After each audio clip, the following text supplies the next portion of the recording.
Jeff and Jeremy. It's like a radiogasm. I said, hey, babe, check it out on the podcast. Apple Podcast, Google Podcast, and Spotify. All this is going viral.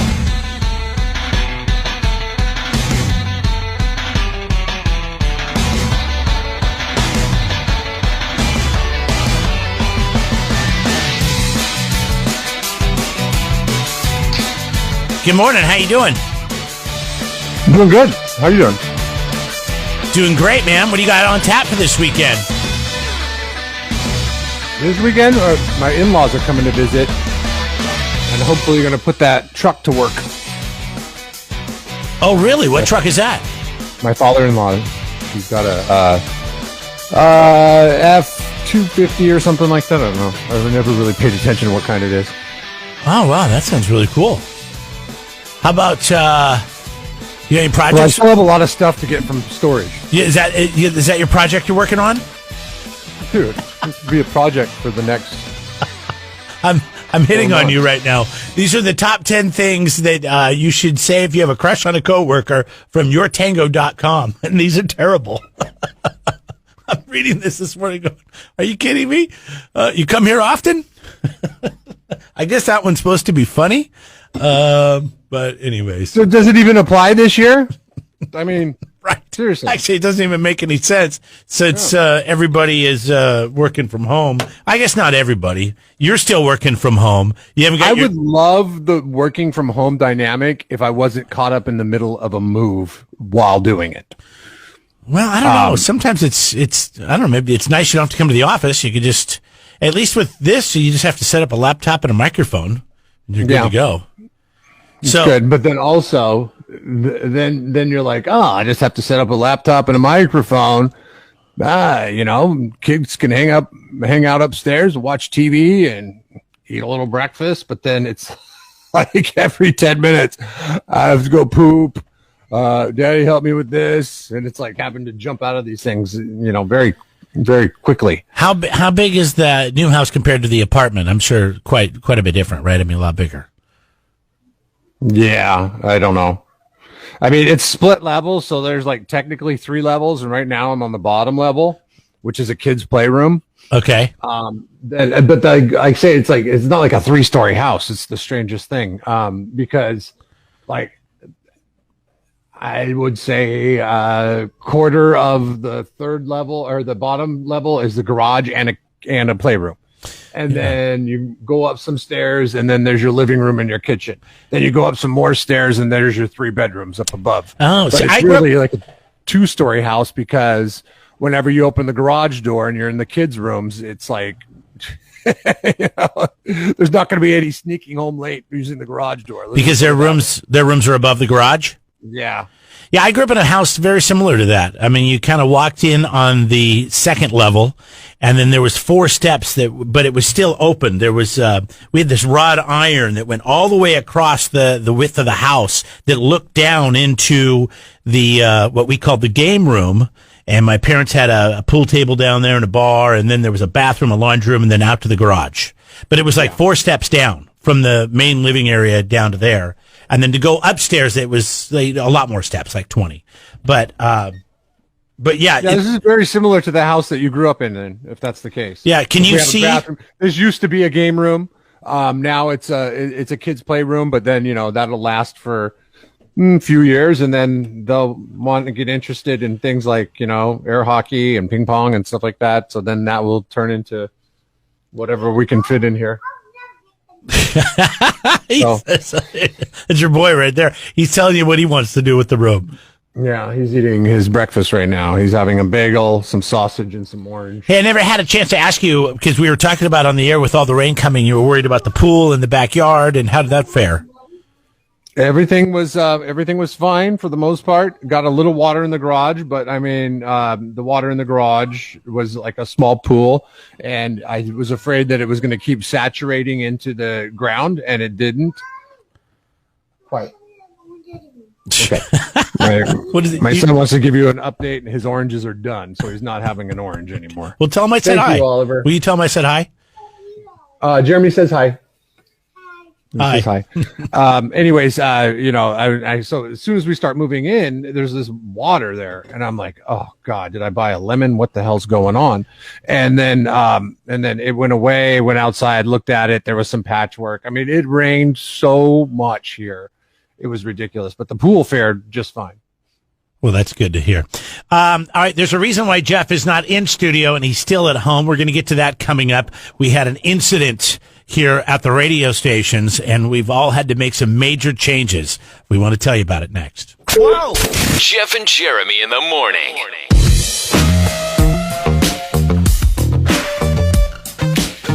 So we had somebody in the building test positive for the COVID. So everybody had to get a test. We had a deep cleaning again. This is our second deep cleaning that they've had the company come in and do. Apparently, it was done sometime last Friday, probably night or over the weekend. And everybody has to have a clean bill of health before they can come back to the radio station. I'm sure people are dealing with this wherever you work. If somebody gets it, then they want you to all get tested. They would like you to stay at home until you can come back with a clean test. You are still waiting for your results. Yeah, I didn't get to take the test till yesterday from some scheduling conflicts. Apparently, it's a lot easier to procure a COVID test if you live in South County than it is if you live in North County. And I shouldn't say that it's not easy. I just don't want to deal with it with everything going on in my life. So I want to do a, I guess what you would call a drive-through type situation, which is what you did, right? It was the best. I mean, here's the thing. I don't want to talk about it because I don't want everybody to start doing it. But then the problem, I mean, I've already done it. But then if I have to get another test, it was such a great way to do it. And I'll just say I went to a drugstore, had drive-through. I had zero contact with the person that gave me the test. They slid it out through the door. It was like going to the bank. Remember back in the day when you would go to the bank and you'd pull up and they'd push that little drawer out? I haven't seen that in 20 years. And they get on the headset and they talk to you. They're inside the building. I'm in my car. They hand me the test. You swab your own nose. They walk you through exactly how to do it. You hold the stick in there for 15 seconds. You put it back in the vial. You drop it in a box. And in a day and a half, I had my results emailed and text to me. How do you know that how do they know that you're doing it right? Do they sit there and I mean, when I did mine, they kind of watched me a little bit, but I felt like as if though she was preoccupied with some other work stuff. Oh, really? See, the guy that was standing there for me, and he was walking me through the whole thing. I mean, number one, you get there, you have to make an appointment online. You give them your confirmation number. They slide the thing out to you. They're like, all right, this is what you're going to do. Take this out of the package and this. That's it. Set that down to the side. Pull the swab out. I want you to swipe it around your nose 2 times and then hold it up to the top, left. And for 15 seconds, I'll count it out. He counted to 15, pulled it out, did the same thing on the other side. He counted to 15, told me to put it back in the thing. There was an alcohol wipe in there, which smelled really weird, by the way. The weirdest smelling alcohol wipe I've ever I mean, I don't know if they're using essential oils or what. This thing smelled like rotten boogers. It was gross. Anyways, and then you have to wipe down everything and drop it in the box. Yeah. It was so easy. Similar to my situation. The only thing that kind of raised the red flag was when I pulled up, there was a sign there that said, hey, if you're picking up prescriptions, it might take a while in this line because people are COVID testing and the process it can be lengthy. So you might want to go inside and pick up your prescriptions if you need to. But on this line, or on this sign, I should say, in this line, drive-through was spelled DRIVE and then a next word THREW. REW? Yeah, like you threw the drive. Like you threw yourself through it to the next address, and then prescriptions was spelled PERSCRI. Oh, no. PER, not PRE, yeah. but PER. So I'm thinking these are the people that I'm trusting with the negative and the positive, so I can go back to work. What the hell? Well, number one, they're probably in a hurry, so I'm not going to give them a hard time on the prescriptions. The drive-through thing, though, is maybe they You just have to give them. This is the business that they are in. Okay.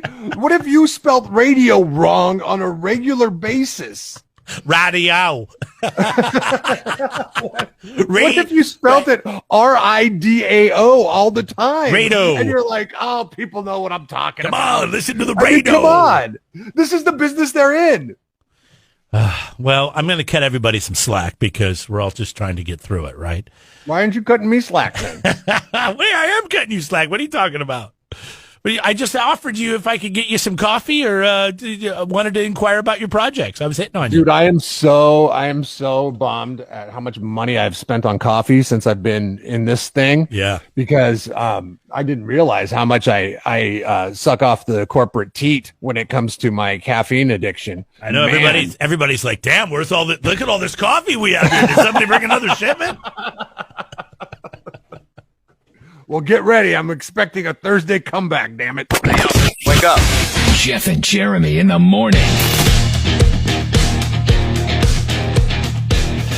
So another lucky SOB. This guy in Idaho, Brian Moss, won $250,000 in a scratch game last week. You know, I mean, come on. Are you kidding? This is the 6th time he's won a jackpot in scratch tickets. Good morning, by the way. It's Jeff and Jeremy. I think, there is a guy. God, it would be an interesting interview too. There's a guy that wrote a book about increasing your odds on the lottery, and I forget what the title of the book is.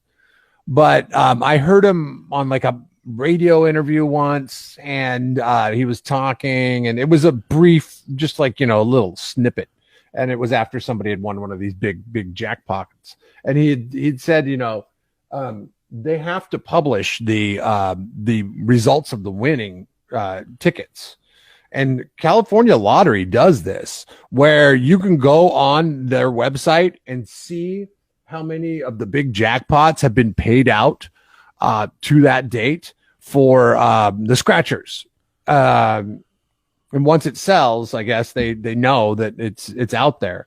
And then so if you want to go in and say, I don't know, there's a scratcher called Lucky 7, and you you're like, oh man, Lucky 7's my game. Well, if you look it up on the California Lottery website, it'll show you how many jackpots have paid out on that Lucky 7. And if they've all paid out, then it's pointless to go ahead and buy it, because you're just buying up the rest of the inventory that's non-winners or winners of lesser denomination.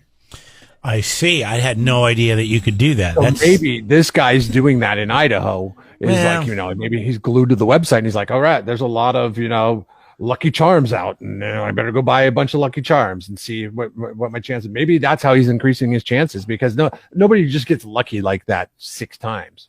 Yeah, he says that other people have tried to ask him to play for him. They're like, hey, listen, you win. Will you play for me? He says, it's never worked. I only win when I play for myself.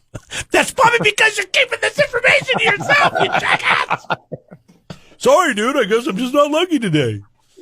He's not going to sell you the goods. And then he comes off. off. He's going to increase his chances by going and buying your tickets. Yeah, like he's trying to be some hero. He's like, I don't play for myself. I play for my daughter. I play for her education. I play for her future. I knew what part of Idaho this guy lived in. He must be down south. Oh, in Meridian. Do you know where Meridian, Idaho is? I've heard of it, but I think it's near Boise. Yeah, okay, that makes sense. My whole answer to anytime somebody asks me if I know where something in Idaho is, I always say, it's near Boise. I got to tell you, the luckiest I've ever been, because I keep losing the Mega Millions. I mean, I'm getting maybe every once in a while I get one number out of, 6 total numbers, right? 5 numbers and a big power number, or a mega number, or whatever they call it. I haven't been getting crap, not even a free ticket. But these scratch tickets you got me, look at this. I still have them, by the way. I've got some cash here, dude. I got to remember to go get this. I think I have like $25 or something like that I won out of those scratchers you bought me. Was this for my birthday? I think it was Christmas. Or Christmas, yeah. For Christmas. I was so mad. I got to go trade these in. All the hullabaloo of moving and everything. I had a $5 winner on the Powerball. And I had it out on the counter, and then over a couple days it like disappeared, and I was like, "Hey, what happened to the Powerball ticket that was out here on the counter?" My wife's like, "Oh, that probably went in the trash." I was like, "Do you think I just leave it out on the counter if it wasn't trash? It was a $5 winner." We got a huge fight over $5. Wait a second. You're throwing away your ticket? You can't throw away your tickets because if I win, you have to prove to me that you played the game. Yeah, I know. You don't understand. You hadn't won. Nobody had won. It'd been days. It'd been on the counter for days. I just didn't get around to cashing it in. Into a fight with my wife for throwing away a ticket that didn't have any winnings on it. I said, "What are you doing? No, we have to keep those in that envelope up on the counter. I have a cupboard." Because you do know me very well. I would hold it for like 3 months. I said, and be like, "Oh my God, I can't believe this. You know what? I was the winner." Why would we keep this? She says. I said, because if Jeff wins, I have to be able to prove to him that I played the same game. Oh my God, you guys are stupid. I go, no, I know it is stupid, but we have to keep them, all right? So please never throw away a lotto ticket. I don't care if it's a loser. Just leave it there or put it in that, it's a Ziploc bag up in the cupboard. In the kitchen. Really keep them all like that, huh? Oh, wow, yeah, I'm keeping everything. My receipts I don't get. You're taking this much more serious than I am.